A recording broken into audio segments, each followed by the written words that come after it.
All right. Thank you so much, everyone, for joining on time. It's our pleasure to host our distinguished guest, Mr. Julius Colonel Minyori. Thank you very much for making time to meet and share your expertise. And as today, the greatest topic today is about security. And as the world is increasingly, entangled in security issues, it is paramount and very vivid for young Africans to know what security is. And we couldn't get a better candidate to discuss this topic than a civil now, but former military officer. So I'll share the bio of Mr. Julius Minyori. It's a minute. I'll read it for you. I guess we can hear and see it now. Yeah, so perfect. So Colonel Minyori retired from the military in March 2020 after 35 years of service. Minyori is an accomplished researcher and trainer specializing in security, covering diverse areas such as security risk analysis, strategy development, monitoring, and evaluation. Minyori is involved in security analysis and commentary. His experience in international, regional, national, and counterterrorism issues. His current area of interest is inter-community conflict in contested boundaries and implications for internal security. Colonel Minyori is experienced diplomat, both bilateral and multilateral settings.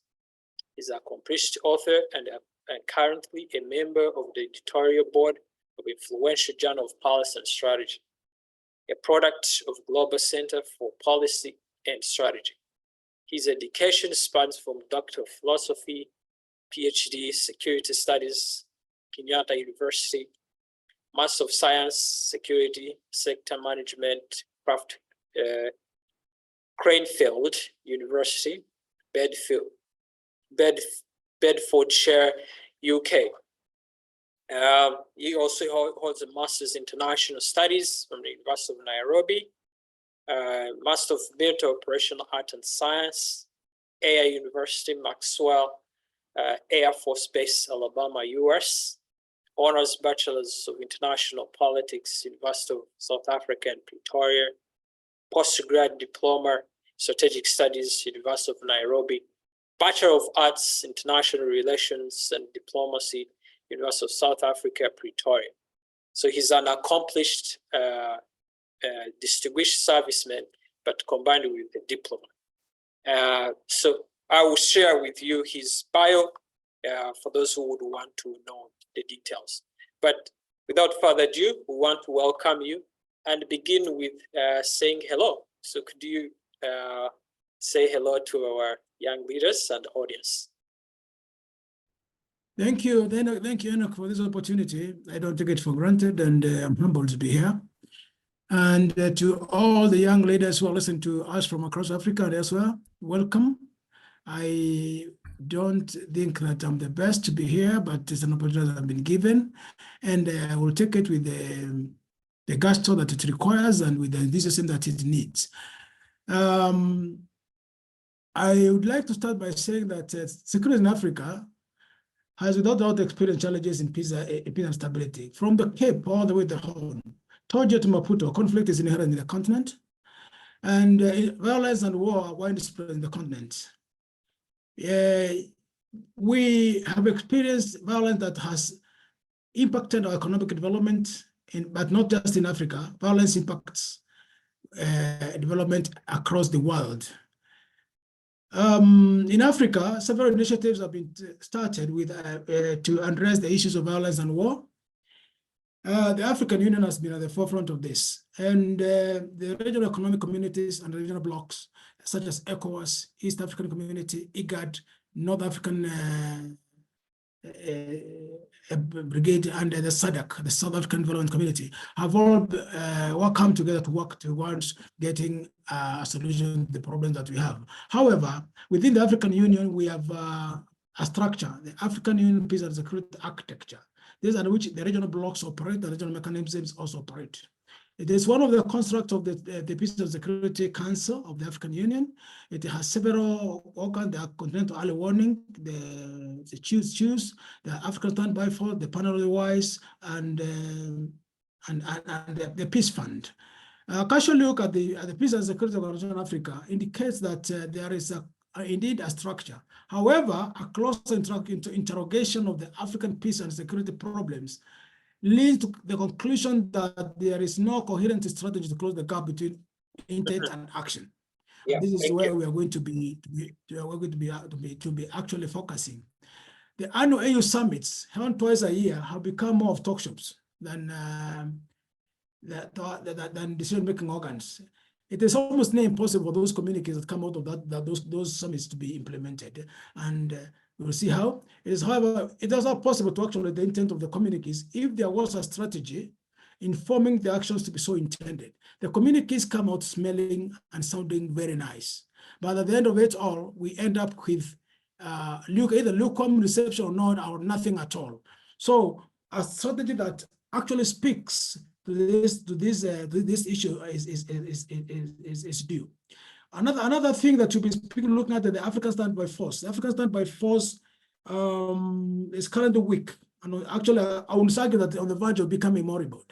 Moribund because the expectations of the African Standby Force as it was constructed then was that it should be the one that would be a tool to intervene in R2P situations where countries were unable or unwilling to protect their own people. Then the African Standby Force was supposed to come in and with a pro mandate take over and control the situation. However, it has become a problem to deploy those forces because of the lack of coherency. Secondly, we have seen the growth of what is called the African Capacity for Immediate Response to Crises, ASRIC. This is again a mechanism that has come in place to, in a way, deflate the efforts of the African Standby Force. Africa is facing a serious crisis between the Francophone countries and Anglophone countries when it comes to security, peace and security. Each of these ex-superpowers, I don't think they're superpowers anymore. I just call them ex-superpowers, are trying very hard to control the security in Africa. And of course, with the weakness of the African Peace Fund, which is normally funded by the European Union, we have a serious gap of how to then become independent in terms of securing our own. Just to interject. Yes. Just to interject from there. You in your intro you said very important. The Peace Fund is not funded by Africans themselves. It is funded by the European Union. And when you look at the history, the European Union comprises of these countries that are really ex-powers. They have been part and parcel of the conflict. So that pushes me to a key question.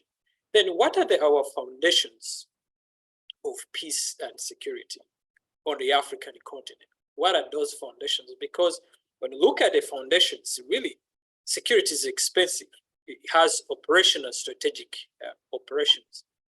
What are these foundations that we should anchor on? Okay, thank you very much. Let me pick a pen. One of my pens is not functional. Let me pick another, because I need to note some of the things that you're asking. Yeah. For a proper response. Yeah. Thank you very much, Enoch. And you're asking on the foundations of our security as Africa. Obviously, you are very much aware, and even the participants in this group or the listeners do understand that security is expensive. It is not easy to actually support your security without the proper funding, and that is where we are coming short and becoming weak. So the foundations of our security is actually supposed to be based on the ability of each country to provide for its own security. This then is supposed to be worked out in an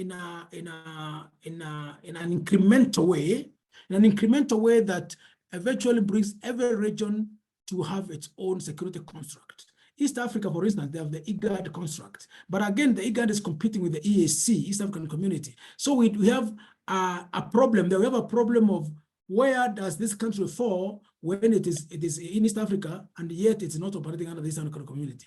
The good news that all the countries now coalescing around the issue of becoming members of the East African Community, and therefore we could easily see the subjugation of IGAD. Now, without money, it is very difficult to fund any operations. The peace fund is supposed to be contributory from every member state. Unfortunately, and anybody who wants to speak the truth, will tell you that there's very little, some of the countries are not paying their dues, and therefore we are left with no option but to bow to the funders, mostly the European Union. To be able to move away from that conundrum, it will mean that every African country meets its obligation to the African Union Peace Fund that can now then be used to deploy all those forces that are necessary to eventually provide the necessary security for the countries in Africa. So as we are speaking, the interaction between the Peace Security Council and the AU organs is also another issue. They are such that the Pan-African Parliament and the African Commission on Peoples and Human Rights is also weak. The interaction would be useful if they could be promoting peace and stability in Africa. But what are we seeing? We are seeing a diversion, a slowness of sorts. If I were to argue, I would argue that for us to be able to move very well, we need to have a relationship that actually gives us a stability of sorts, a stability in the sense that African countries can have their own ability to fund their own programs and especially security programs. Now, to do this, they cannot do this if they grow the economies. How can they grow the economies? We have the African Continental Free Trade Area agreements. These African Continental Free Trade Area agreements are becoming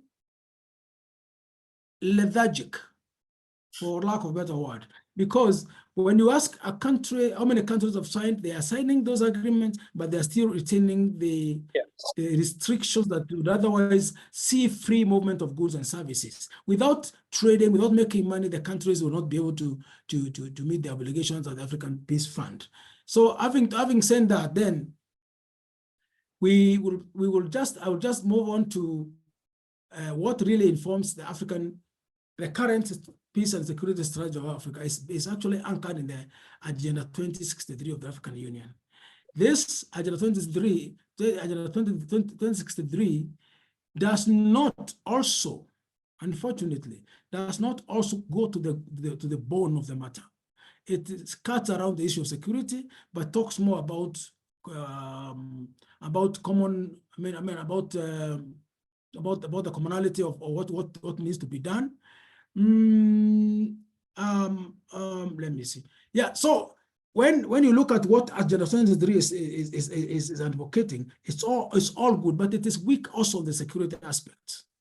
Therefore, we need to have a security specific strategy that will address the way, because a strategy is a plan. It's a plan of how you intend to achieve an objective. So we need to have actually a strategy of how we are going to achieve African peace, security, and stability. This, in my view, needs to follow the normal procedure of strategy making. And how does this happen? In my view, I would argue that Africa is not a political or economic island. So we need to look to marry our strategy with what happens in other continents. We need also to, let me go straight to the strategy, Enoch. Let me go to the strategy. As I said, it's basically a plan. From this definition, therefore, I want to argue that strategy is a plan that is set with the precision in order to achieve long-term objectives. Therefore, it follows that we cannot succeed if the long-term objectives are not defined in advance. we need to anchor our long-term objectives in the Agenda 2063. There's no way we are going to create a strategy that is not in support of Agenda 2023 and get it actually supported by Africa. We can come up with excellent ideas. Yeah? Interject, Colonel. Someone, a young person may be wondering, what is really Agenda 2063? Because we have so many challenges. We have so many issues.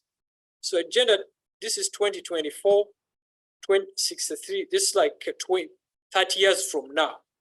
Is it not too hard, too far to counter these challenges we are facing? Is it relevant in terms of a security policy? Yeah. The Agenda 2023, actually, I just want to bring something about it. The Agenda 2023 has the aspiration of a peaceful and secure Africa. Okay? It has the aspiration of I cannot go through the Agenda 2023 as rather I like the document. Yeah. I just want to challenge the young people in this forum to actually Google it up and read it for themselves. Yes. And make sure that they read it for themselves to understand it. But basically, it is a document that aspires to a peaceful and economically developed Africa. It is it has a long. It has a lot of good things in it, so to speak, but unless somebody reads through it carefully, yes, it's the only time we can be able to understand what it talks about. However, we have asked a very important question.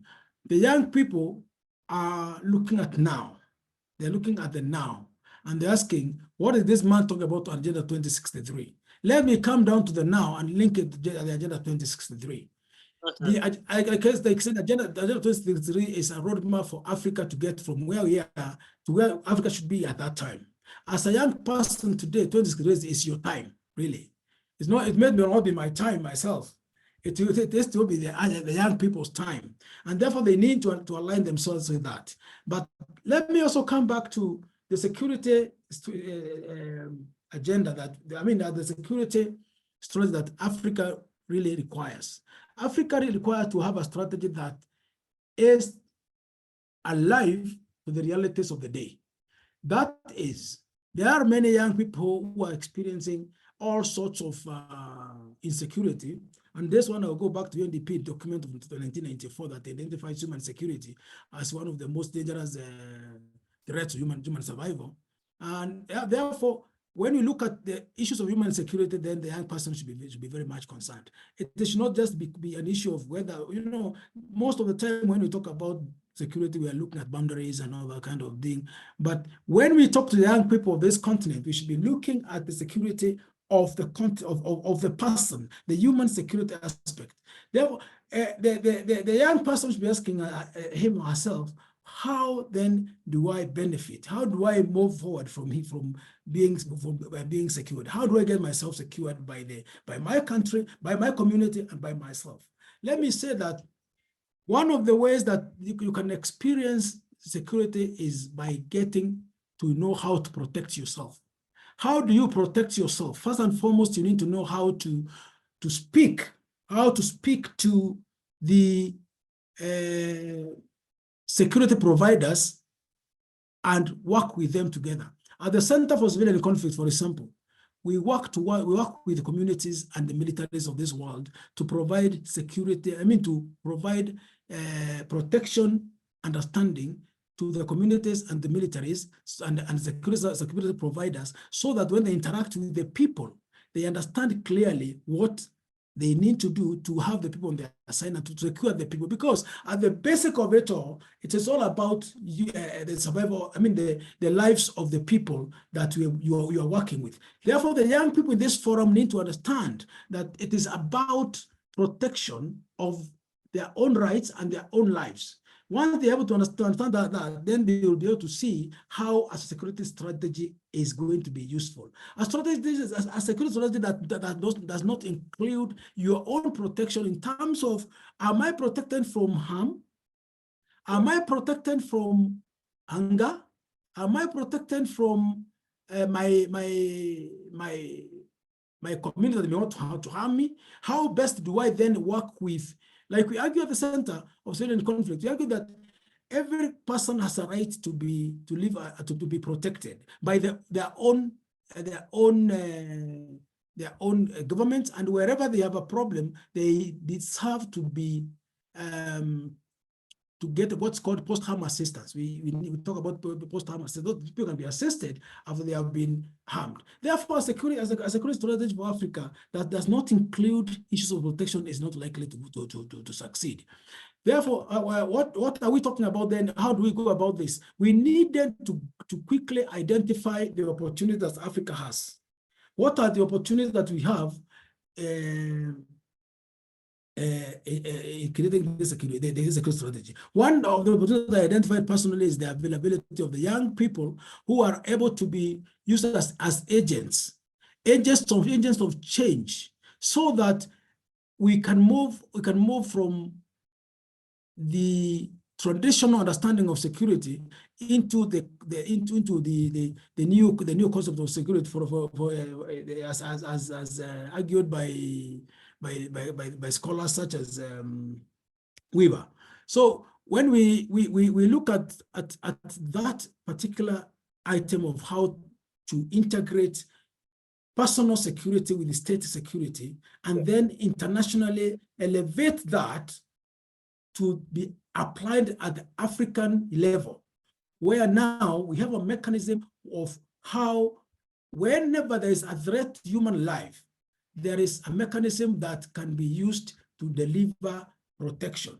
We may have the standby forces, and I alluded to them earlier, but they are not yet mandated, or they are not constructed to be quite responsive enough. Do they have the capacity to respond in a humanitarian way, for instance?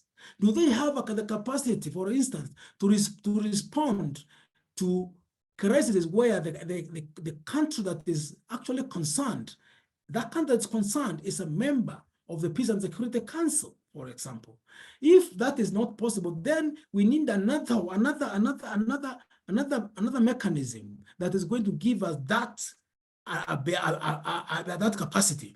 And that is why when I argued, I was in another forum, I argued against the establishment of two competing standby forces for Africa.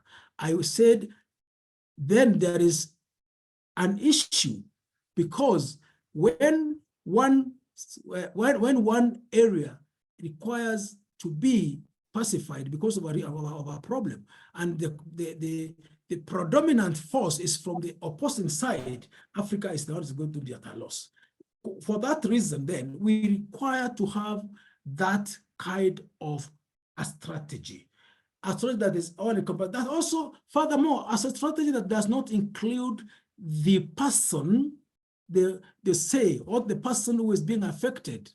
That is the person down there. If it does not include that person, then you will have a challenge. So it is therefore important that we include them there. Thank you. So that's very good. So your argument is like, it should, in the security strategy that works for Africa, is including human at the center of it all. People affected. Exactly. Exactly. So someone might be wondering, what's the difference between security strategy and conflict?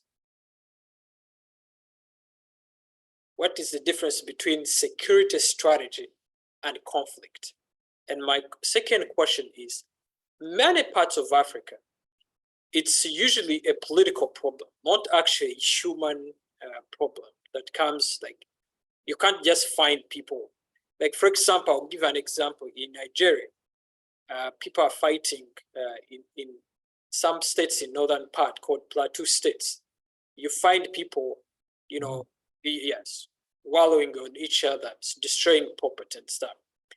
A bit of all, I don't have full information. You find it is the politics around it, because at the end of the day, the politics is the cardinal organizer of society.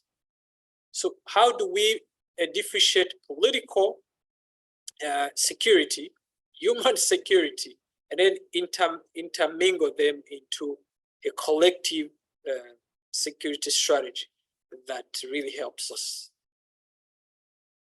Thank you, Enoch. First of all, let me respond to the difference between conflict and security.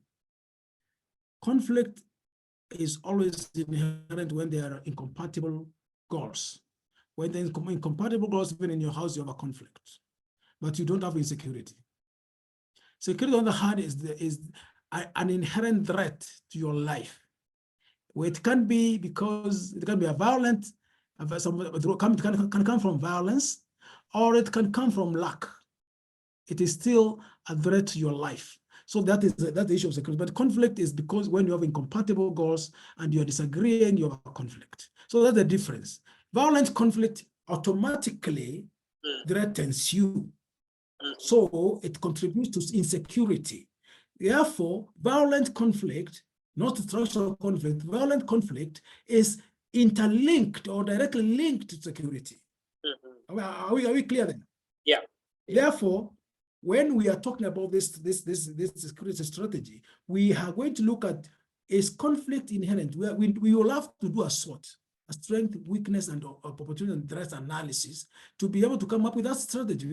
We cannot merely talk about that without doing a SWOT analysis. Either way, you will have to see whether it is conflict that is inherent, the violent conflict is inherent, that's causing threats to the lives of the people, or is it because is it corruption which cannot actually become another threat to you to life? There are so many aspects that actually are affecting us as Africans. So that is what I would want to say about those two.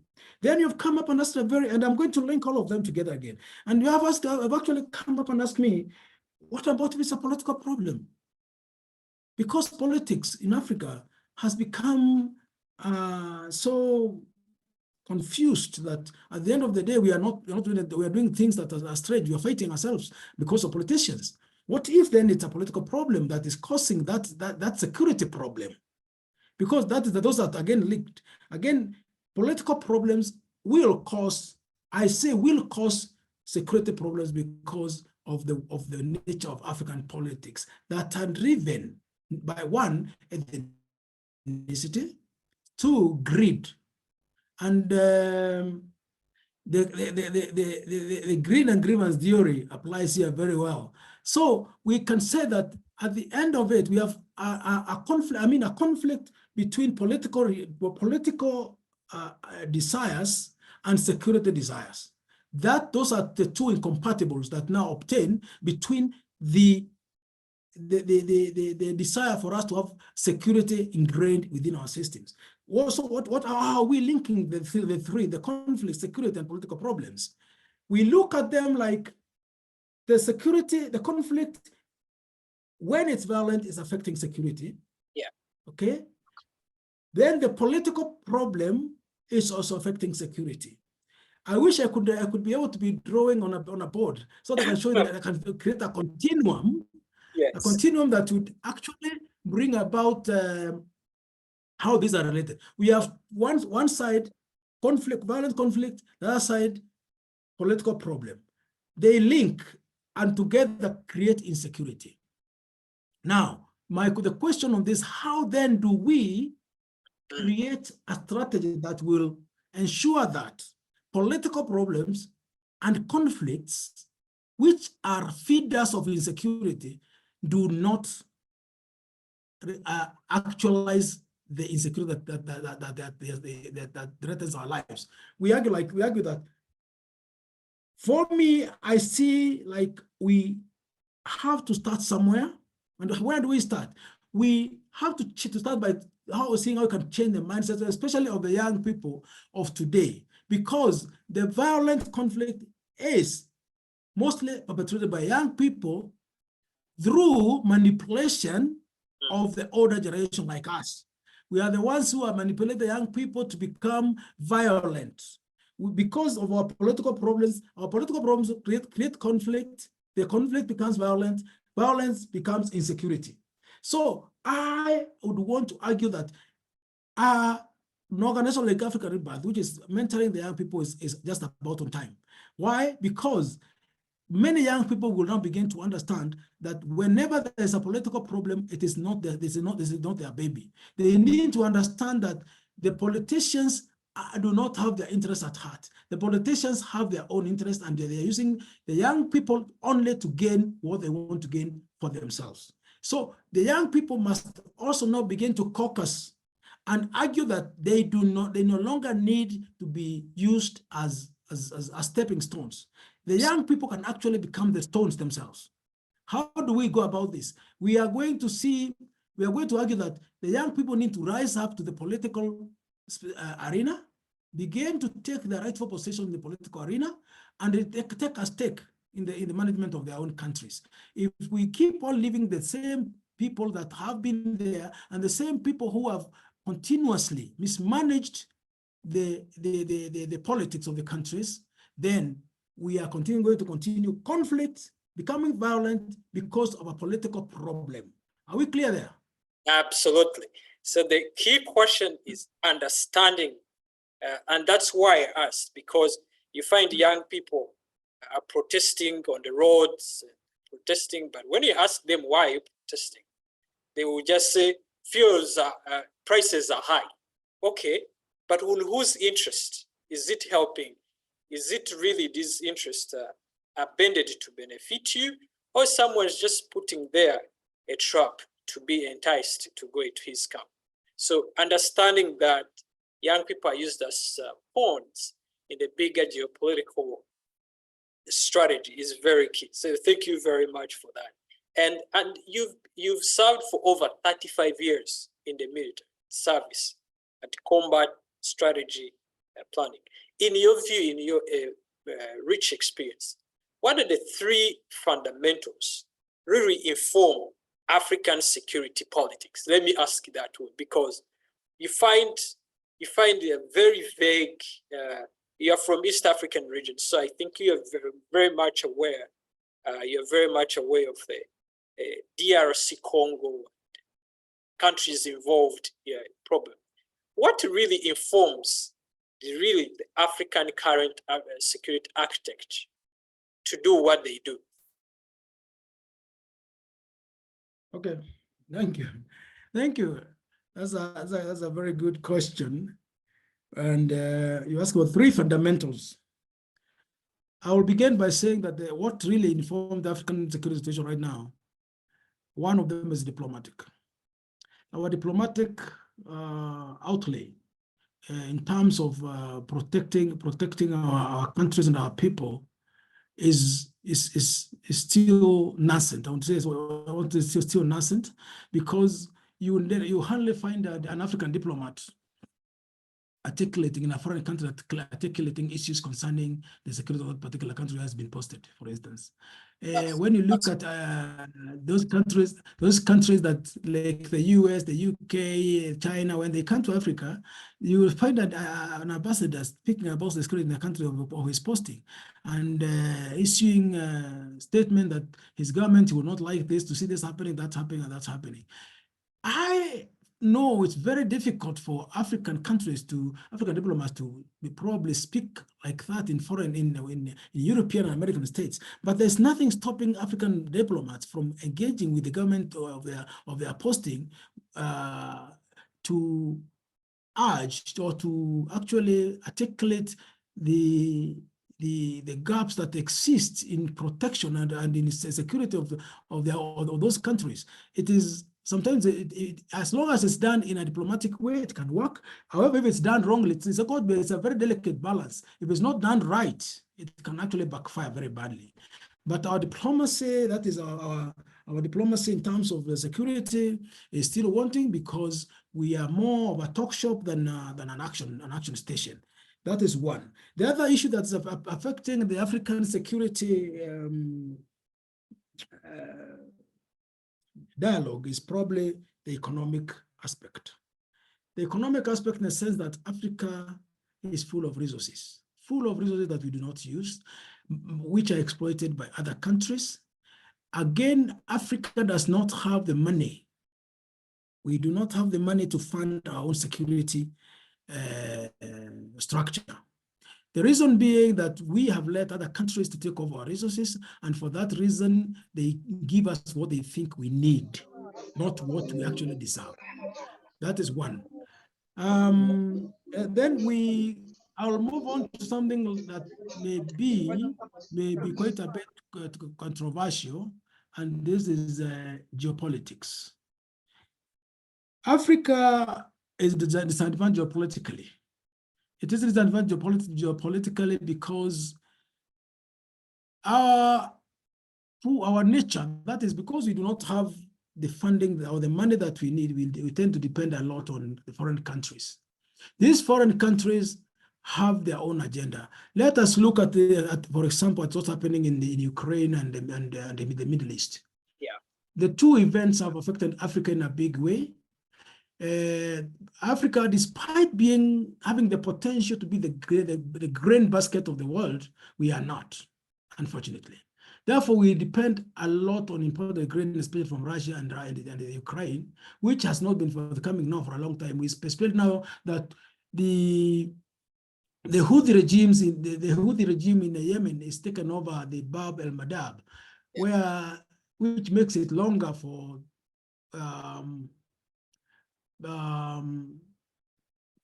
goods and services to travel from that part of the world to Africa, to part of Africa. The longer route that is being used to transport now oil and other stuff is also affecting Africa. So what is happening is that those countries in the clouds are beginning to look for ways and means of putting a foot in Africa. Djibouti has become what I would call probably the center or the epicenter of foreign militaries in the world. Almost every other superpower wants to have its foothold in Djibouti. This makes Africa a very lucrative continent in terms of military deployments. Why? Because anybody who is able to control the trade routes of Africa is going to be able to control most parts of the world. That said, the other geopolitical effect that's causing us is the fight against terrorism. The fight against terrorism has seen some countries, especially the US, want to create buffer states that will be used to stop the advance of what they call the advance of terrorism. The buffer countries that will be used to smoke out what they call bad guys in their governed spaces. So with the interferences from other powerful countries, most African countries remain exploited and therefore unable to provide for their own security. Let me say that nobody is going to provide for our security. We have to provide ourselves. And for the young people in this forum, it is actually a challenge to you to arise and take your role in protecting your continent. The only way you can do that is by understanding what really ails us and not be misled by the politicians to do what they're bidding, but to do what you know is the right thing to do. Thank you very much. I'm ready for more questions. Thank you very much, Colonel Julius. When you said Djibouti becoming the epicenter for all foreign militaries, and I think it partly explains the insecurities in the Horn of Africa that has been persistent for a long time. Trade routes that are so important that aids trade. And again, you touch on something that when you control trade routes, you're in charge of that security of the region. So it's important people to understand that money flow, trade flow, all leads to security, creates security at the end of the day. And once these countries are secure, our countries are secure, these foreign agents or foreign geopolitical interests will not make a ridiculous amount of profits they're making, because there will be legal means. Someone in DRC Congo, Eastern Congo, can fly out tons and tons of millions of golds. But if there's a secure way, there are permits, there are dues to pay. So we need to link these things to understand that security is related to economy. Economy is related to security, and all this leads to to bigger geopolitical interest. One final question, and then we'll let it to go to the audience, if you're okay with that. For every, I like asking personal stories because it's always a motivation that pushes people to go forward to do. What's your unique personal story that for 35 years you've been in the military, you didn't just consider conventional military strategists of they are always like in the military, they don't go to academics. How do you combine the academic and then the military experience? What motivated you to stay on that course for that long? Wow, thank you, Enoch. My personal story started along around 2002, when I decided that I need to be more to go back to school, so to speak. Yeah.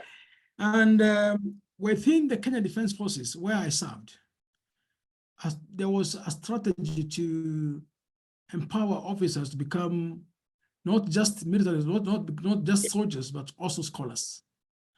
And the KDF offered me opportunities, many opportunities to study, and I took them. And I studied, and I liked it. So I was able to actually.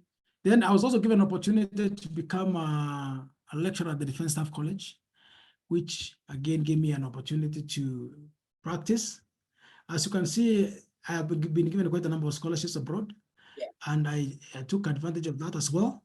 So I would say that what made me want to stay that path is because of the challenge that comes from being able to understand issues and advise government, advise my superiors on the best way to actually achieve the objective that would that come with their responsibilities. It has always been my desire to do what is right and to actually have the knowledge to do it. So when I decided now that I want to go into academia while in the military, it is because the KDF gave me that opportunity, and also because it encouraged many of us to actually follow that path. And I followed it relentlessly. The other thing is that after leaving the military, I continued to pursue academic work by pursuing PhD. But more importantly, I got to work with two groups.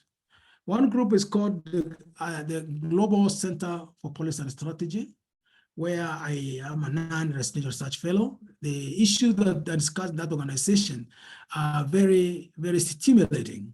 They stimulate your brain. And whenever your brain is stimulated, you want to know more, you keep on seeking for more knowledge. Then I got to work with the Center for Civilian Conflict as a military advisor. It opened my ways to what gaps exist in protection, and I was able to link protection and security, and I pursued security, even security further now, security of the person and the humanitarian security. This opened doors, my eyes to many aspects of security that I didn't know before. Therefore, I would urge that if there's anybody in this group who wants to pursue that area, it's a wide area that can actually bring a lot of benefits. I have enjoyed my journey. I've enjoyed my journey of being a military officer, in the field, in command, in training, and also my current position as an advisor and also as a scholar. That is my story, sir. Thank you very much. Very, very, very kind of you to share that. So people who knew that military is just wearing uniforms and guns, you can be a scholar.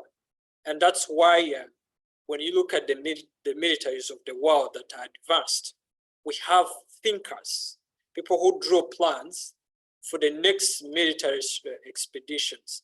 So we can modernize the militaries. So if young people want to join the military and serve their countries, please join. You can be a military officer, but also a scholar, that you can draw plans. You can draw plans that would affect your military structure for the next 100 years.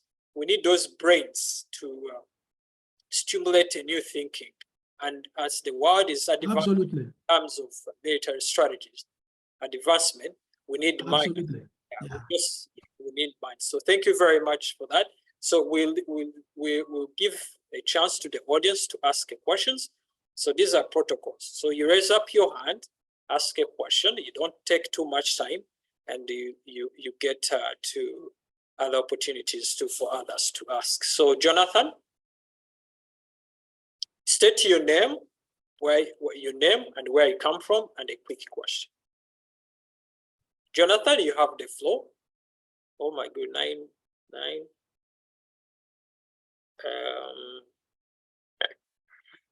So people want to join the military colonel. Looks like a lot of questions coming up. Yeah. Okay. So Jonathan, unmute yourself and ask a question. You are the first. Good evening, my honorable colleagues, my president and our father, the resource persons. Thank you for the knowledge. You have done justice to this topic, sir. I'm Jonathan Gideon from Nigeria, northeast part of the state, Bauchi State. You have said a lot, sir, in few things that you have spoken on this topic. Our Sabu Tango, the national president, asked you about 2063 agendas. I don't know, like my own country, annually, universities and other tertiary institutions graduate more than 10 million youth from various institutions of learning. And in issue of securities, I don't know, how can we succeed this issue of insecurities without providing job, without engaging these young people into various fields of their studies? How can we achieve that? Because I look at the population of Africa, I look at the current situation, issue of poverty, unemployment has been the major threat for the security. How can we overcome that, sir? Thank you very much.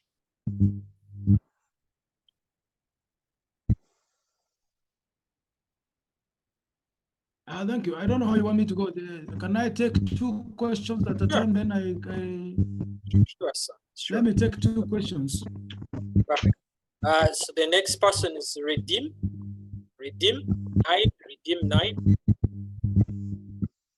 And you, after speaking. Thank you. Yes, I'm an English speaker. My name is Dr. Zipporah Kailo. And Colonel Minyori, how are you? Thank you, my sister. You joined. Welcome. Yes, I joined. I'm from your constituency, Tigania West. And thank you very much for this intellectual discourse. I want to say that a lot of conflicts in Africa emanate from our mind. So bearing in mind that a lot is coming from mental enslavement of our minds, how can mental emancipation of African leaders help in forging the way forward towards effective strategies for averting conflicts and insecurity in Africa? Thank you. Thank you very much. Brief. Thank you, my sister. And do you want to take let me take those 2 first before I take the other ones. And thank you very much, Jonathan Gideon from Nigeria. Let me say that our organization actually works in Burji, in your area, and we understand some of the problems that you actually are going through. Now, your question is actually about the large number of unemployed youth that we're experiencing in Africa. And what can we do? What can this African security strategy do? Because like you have said correctly, is that the large number of unemployed youth, the youth bulge in the country that you are facing today, we are having today, is likely to become the epicenter of insecurity in the future. We can actually go quickly and talk about what's happening in Nigeria, the Boko Haram issue, and in East Africa, the Al-Shabaab issue. These issues are not emanating from nothing. They're emanating from lack of employment.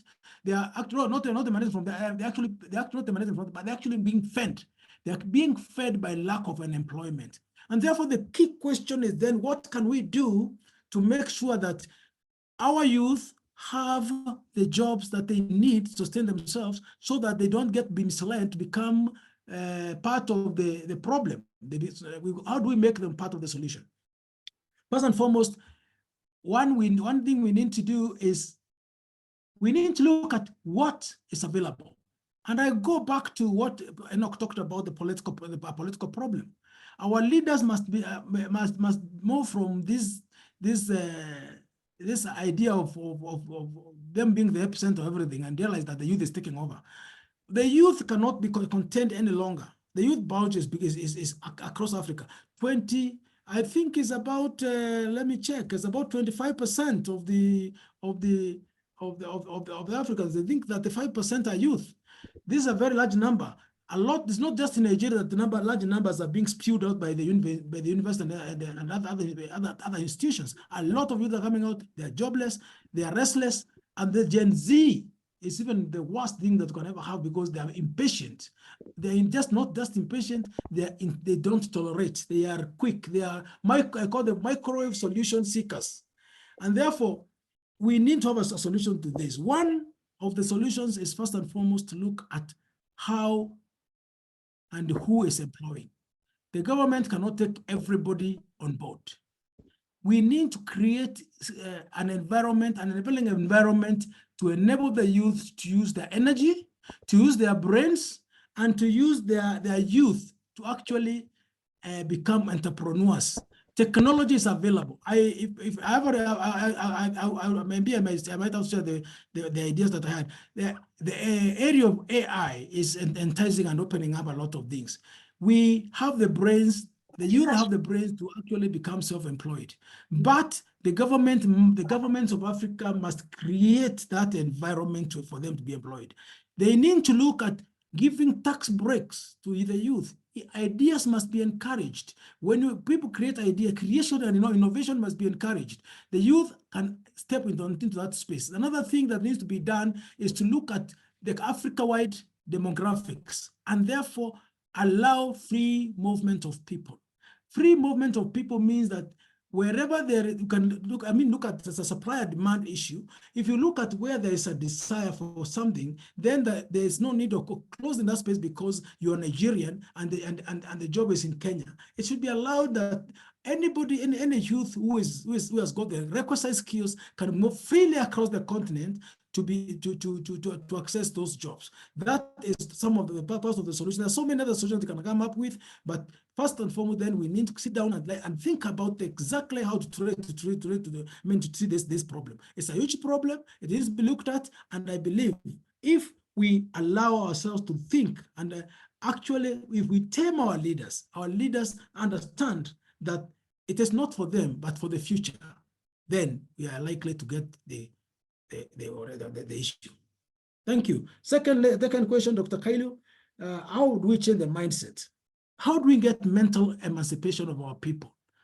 It's a difficult journey, I will admit. It's a difficult journey for us to get there. However, for a long time, most African countries adopted Western style education, an education that I am not very sure whether there is justice to the African problem. A lot of issues. Africans have been stuck in a kind of a time warp whereby it is the paper that is more important than the ability. Yeah. What paper you have is more important than the ability for you to perform. Therefore, to emancipate our minds, we need to look at our education system, African-led solution to Africa in education, where we encourage freedom of thought. I work for a think tank, for example.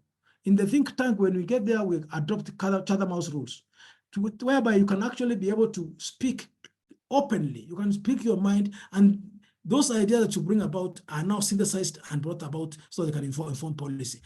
For the mental emancipation of our people, we cannot achieve this if we keep on functioning under colonial systems. We must throw away the yoke and chart our own forward of course, taking advantage of what we know, just the way the Chinese have done.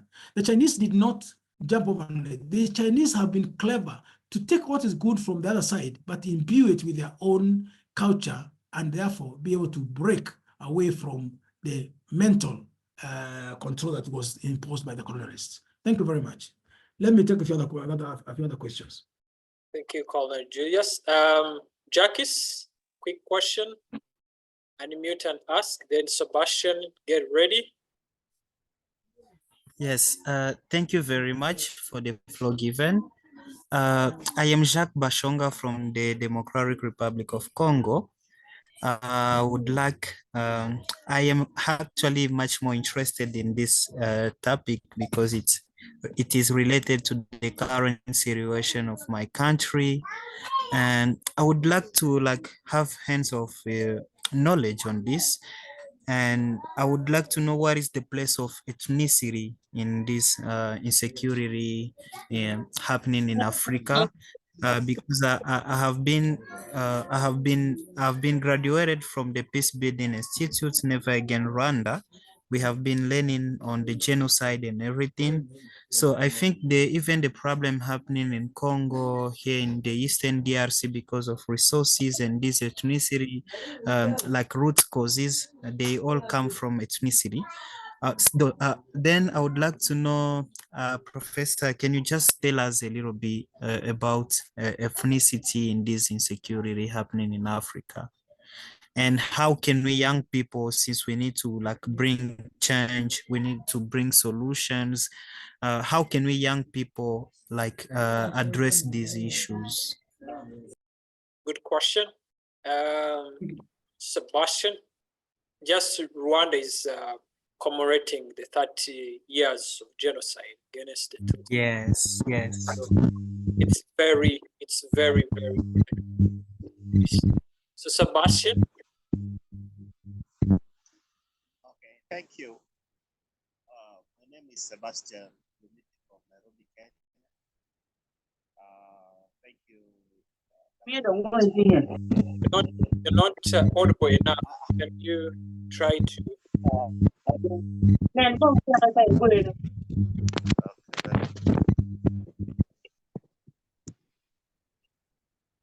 Sebastian, we can't hear you, sir. Okay, can you hear me now?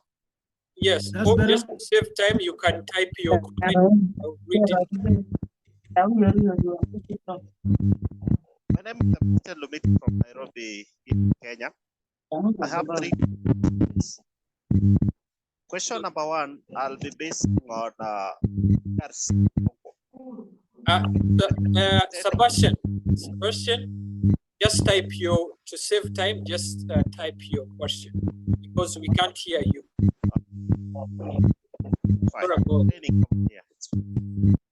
Sorry about, and there's noise coming from, yeah. Just type your question, we'll attend it. Alan?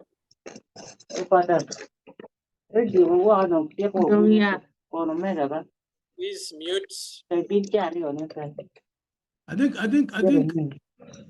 I'm not able to hear from Sebastian. Yes, he's going to type the question. Okay. The chat. Thank you. So Alan, go ahead. Okay, thank you very much indeed, all of you, my dear brothers and sisters from Africa. I think this is the right time to discuss such issue, and it's very wonderful. And first and foremost, I would like to say thank you very much indeed, Doctor, for your nice presentation and the detail understanding regarding this, the current and the common issue for Africa when we are moving from north to south and east to western Africa. This is the common issue, security. Conflict. Health conflict, it doesn't matter, but bad conflict is a danger for us. You give us a lot of, understanding and notions regarding such issue. Thank you very much. And I would like to say thank you very much, our President Knoch, for your nice presentation. My question as young Africans, I think, Doctor, you have mentioned a lot of issue regarding security. Africa, I think, starting from the organization, goals, we need to, reconstruct. I think the conventional way of military, or keeping the border, or the conventional way of resolving conflict and to bring sustainable peace in Africa. I think it is difficult. So, in my understanding, we need to reconstruct in the context of Africa to solve the conflict, or to bring resolution and to transform the issue in Africa and to create sustainable peace and a comfortable continent for Africans, because we are Africans. So, Doctor, my question, you have mentioned a lot of strategies. One is diplomacy, that is good. Even we don't have a common ideology as an Africans. How we can create effective diplomatic relationship among African states without adopting or creating common ideology in Africa. We don't have our own ideology as an Africans. We adopt ideas from Western, and we are dancing, we are discussing, we are going on the way of their track because of the idea of modernization. How? So I think we need to deconstruct this idea, and we need to reconstruct the idea in the context and in the culture of Africa to solve the conflict, because we have we have yes, a lot of indigenous knowledge in Africa. Yes, sir. So my question, summarize, sir. Summarize to give her yes, thank you. My question, in 21st century, is it possible to take or to overcome our challenges because of the conventional way of conflict resolution or military thinking and others, in your experience, Doctor? This is what I have a question. Thank you very much. Thank you. Let me deal with these two fast, because I don't want to get too much and then I mix up things. First of all, Jackie Basonga, thank you for this question. The question of the ethnicity and security is something that has been and will continue to be a bone of contention in Africa. I'll take you back to why we have ethnic groups in Africa. First and foremost, we are constructed differently. We speak different languages. We see ourselves differently, and we have probably what I would call different cultures. That notwithstanding, we are people of the same color. Therefore, we should be looking at ourselves from the same mirror. The question is why ethnicity has become a problem in our security. I want to say that first and foremost, when we were colonized, we have not, and I want to link this to the previous question from Dr. Kailu about mental emancipation. Our colonizers created in us a mentality of we are different from the others. Then they went ahead to create a strata of we are better than you. So at the end of it all, because of the way we were grown, or they were meant to were synthesized into the system, it appears that now we see ourselves different. And that is the difference that makes us fight, because first and foremost, we are full of hubris. We think that we are better than others, and at the end of the day, we want to see the others as our slaves, because we were taught to think like that. So your question is, why do we have it? The reason we have it is because it was ingrained in us. Also, from historical perspectives, Africa had tribes. These tribes is what the colonizer used to create ethnic groups. And in fact, when you look at the word ethnicity, it is more about color than tribes.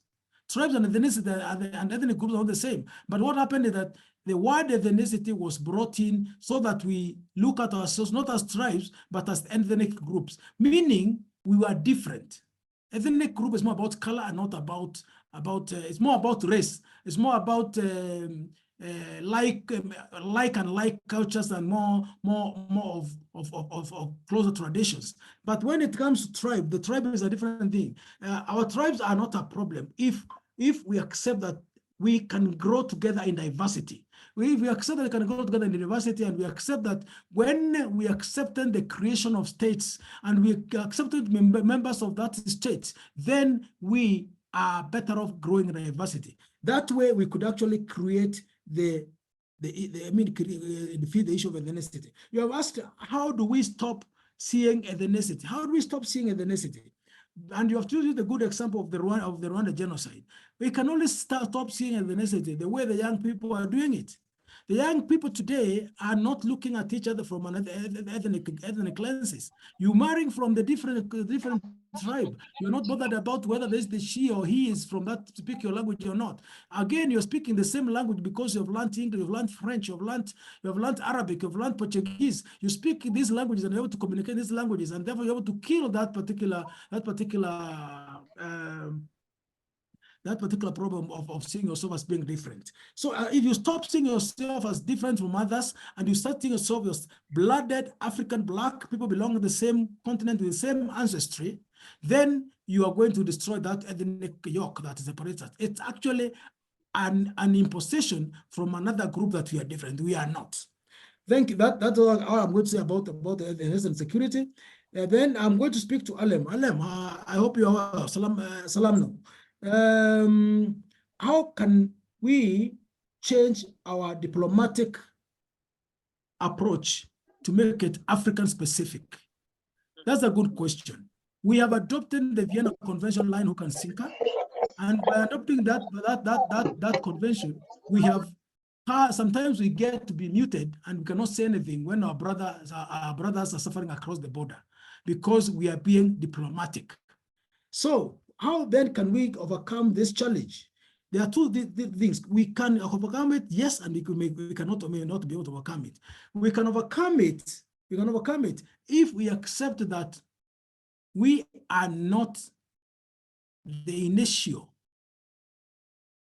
creators of the diplomatic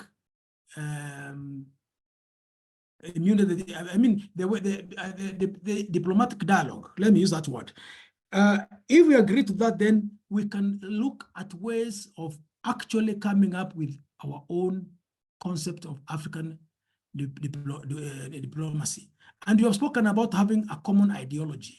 I agree with you that a common ideology would go a long way in helping us to create this particular engagement mechanism, a mechanism that respects other countries, but at the same time understands that we are Africans and Africans first, and therefore protecting and saving each other is our business. That is not what I would want to say about that particular approach to diplomatic effectiveness in our relations. Thank you for bringing up the idea of ideology, and I want to stop that question there. Allow me to go back to Sebastian. Allow me to go back to Sebastian's questions. And I need to check something. Allow me to go back to Sebastian's questions. And Sebastian, are you still there? Sebastian, are you still there? I think. Sebastian, are you still there? Okay. I'm here. Thank you. Can you hear me now? I can hear you, but let me reconnect. My battery is about to die. Oh, okay. Thank you. Thank you. I'm back. Now, let me look at the questions. Question one: how can we solve the insecurity issues that keep on popping in African countries? It's a very loaded question, Sebastian. Insecurity issues are many, and solving the insecurity issues will require exactly what you are doing now, coming up with a blueprint strategy. This strategy will have to approach the issues that were identified by UNDP 1994 report on human security. I am a big proponent of human security myself. I do not think there would be states. There would be security if the humans in that state are not secure. You do not secure borders so that there can be expanses of land and nobody's living in it. You secure borders because there are people in it. Therefore, issues of human security are key. How do you should be asking yourselves, how can we get enough food? How can we get enough health? How do we keep our environment safe? Okay? Those are the things that we should be looking at. And therefore, when you look at what African Union has done, it has said a lot about those issues. And we can only actualize this by being serious and by going the metrics way. How do we measure? I'm talking about this because I'm also a project manager. And I'm like saying, how do we measure successes of, if, for example, let's take a country like Nigeria. If Nigeria has got an issue of, for example, humanitarian security, whereby in the north, the Boko Haram is harassing the people, how do we measure the success that the army or the military there is making against the Boko Haram? It is only by allowing the military to open itself up for scrutiny by international organizations that now they can be able to say that you have achieved this and that. Otherwise, we can end up massaging issues, but the people continue suffering. Therefore, we need to break down every particular security issue and address it from its root causes. Once we do that, then we are going to actually kill one by one. And then, because they keep on popping up, we must look at the root causes to see that they are addressed. Collier talks about talks about greed and grievance. One of the issues that we need to address in this continent is the issue of greed. Once we have addressed that issue of greedy leaders, will be on our way to actually succeeding in achieving the security of Africa. Then your second question is, most countries undergo election to choose new leadership in Africa. How do we ensure proper leadership is at the helm of power? This ball is in your court, young people. This ball is in your court, young people. Go out there. Don't vote because you've been paid to vote. Vote ideology. Vote manifesto that you believe can be, you know your leaders. We cannot, there's no way I can tell you, well, you can do this, because this is in your hands. If I cannot just stand for the president and all I'm saying does not sound good to your ears, don't vote me. But what do? We vote with our stomach. We vote with our ethnicities. We vote for our people, regardless of whether they are rotten or not. The young people need to move away from that. You are the only one who can change the future. You have to change the future by voting by voting for strategies and for voting for people with plans. Do not expect change if all you are doing is keeping the same people in power, irrespective of whether they are blooded, they have caused chaos, they have done all the evils that we see. We need to change our perspective and vote for those people who are thinking and who have demonstrated a level of selflessness, not selfishness. So that is my answer to your questions, and I think I'm done. I am seeing. I'm seeing another question from Mairama Indirisu. And it's asking, I'm from Cameroon, and my question is, how can we ensure security in Africa when the president doesn't reach the hands of the needy in the crisis regions of Africa? Thank you, Indirisu. I have also struggled with this. How to ensure security when humanitarian doesn't reach the hands of the... Actually, the reason why humanitarian most of them does not reach the intended hands is because of even the way I'm also a humanitarian, as the way sometimes we operate. Sometimes we refuse to be given state security because we see it as compromising our stand of being impartial. So at the end of it, we end up, the aid ends up in the wrong hands, and it is used, unfortunately, as a weapon to destroy the weak. It is used as a weapon to perpetuate insecurity. So how can we then make sure that this aid reaches the needy, especially in countries that have no proper structures to deliver this aid? I have really struggled with this one. It is something that, you agree with me, it is something that bothers all of us. And until the humanitarian aid agencies are given the capacity to secure their own aid, we will continue to struggle with this. I will not sugarcoat it. It's a problem. It will continue to be there, and the aid may not be the solution also to security. The solution to security, therefore, will come from a deliberate effort to stay away from insecurity, because the people who are perpetuating this insecurity is us. The youth of Africa must refuse to be part of that insecurity. In fact, even when there is hunger, we must learn, unfortunately, I have to say this, we must learn to live in adversity to, and safeguard our lives than to aggrandize ourselves at the cost of the lives of others. Honestly, your question is a problem that will continue to bother all of us. I don't know, I'm seeing more questions. Do I continue with them? Yeah, we okay. have this is we have roughly like 8 minutes, so we'll round up. Yes. So Clovis was one, then Abdulrazak, and those questions, and then we wrap up. Please I'll take the three. Yeah, let me take the three of them at the same time. Oh yeah. So, and Elizabeth, please ask your questions really quick, and we'll wrap up. Thank you very much. Thank you so much, sir, for coming on this call. So I have one pressing question, and the question is that if a person, a youth leader on this call, for example, wants to get involved in security on the continent, what are the steps to follow? And why I'm asking this question is because I have a background and I work in natural resource and mineral space, and I see that there's the potential for heightened conflict. Hello. Can you please repeat that question? Sir. Please repeat. Yes, sir.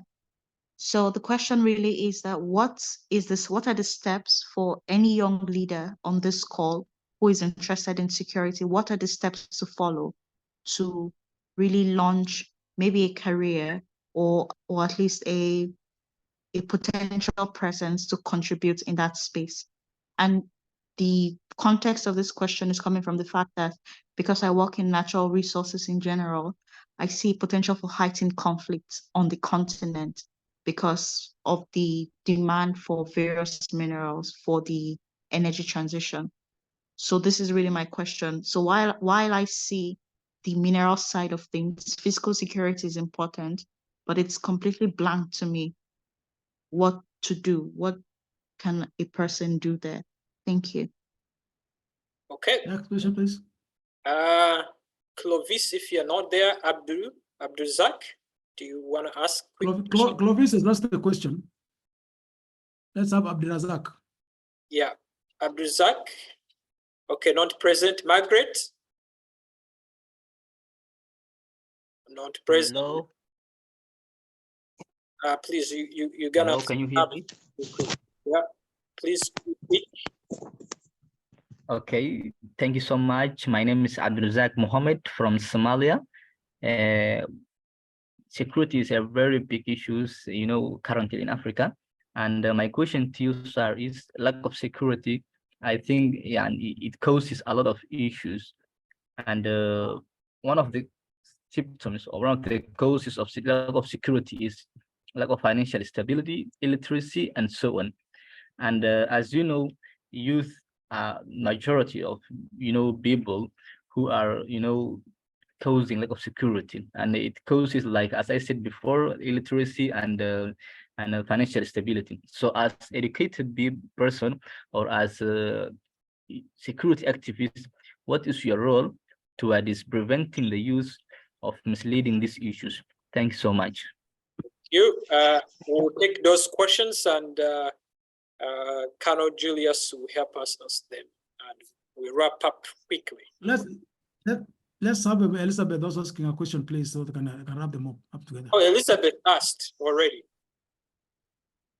No, I didn't get Elizabeth. Okay.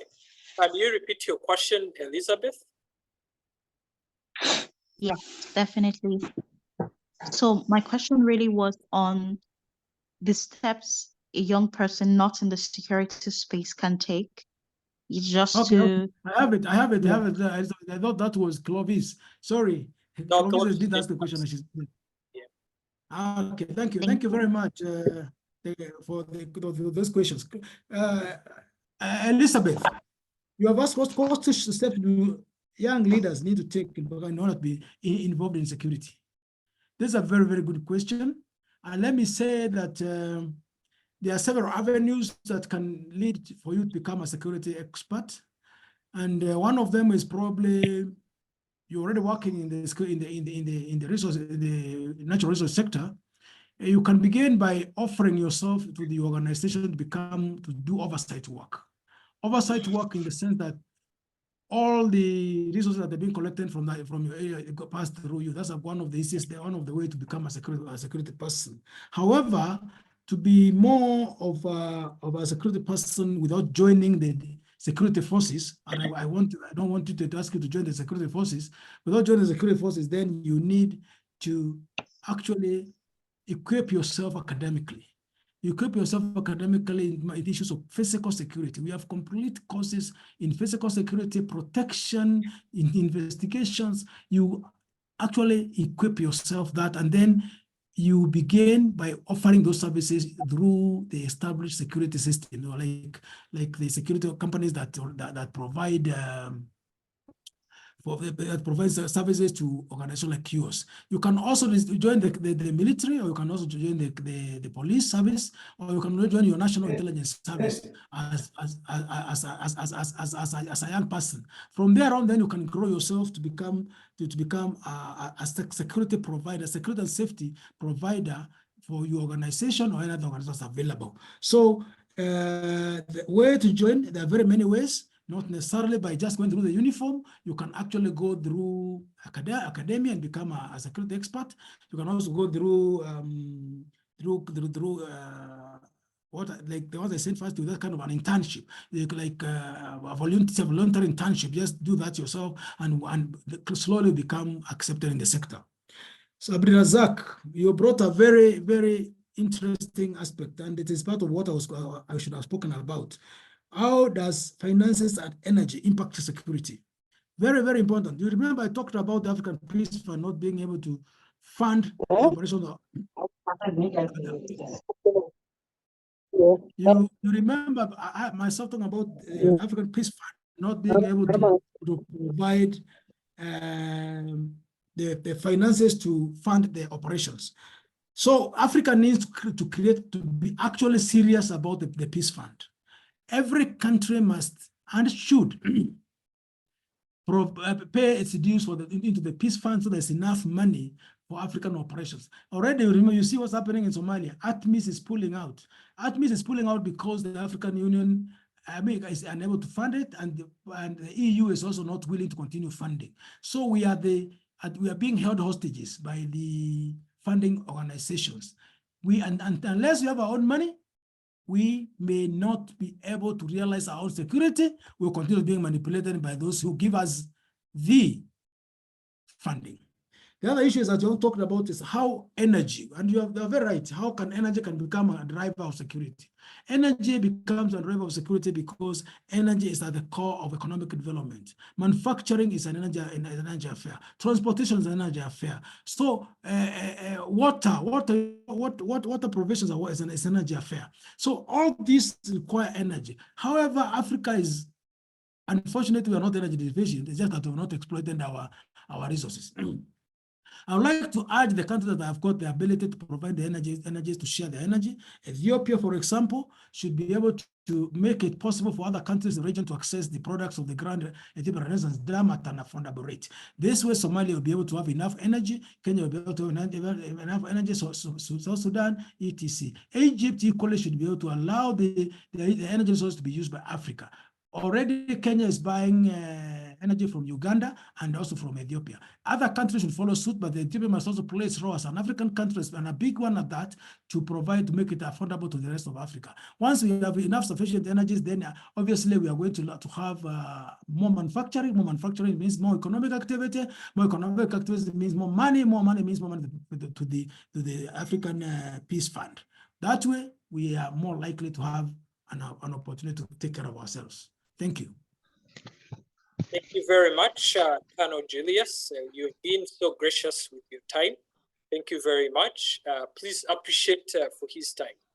Appreciate him for sharing incredible knowledge. And it's a wake-up call for all of us that number one, Thank you. Yeah, number Thank one you very much.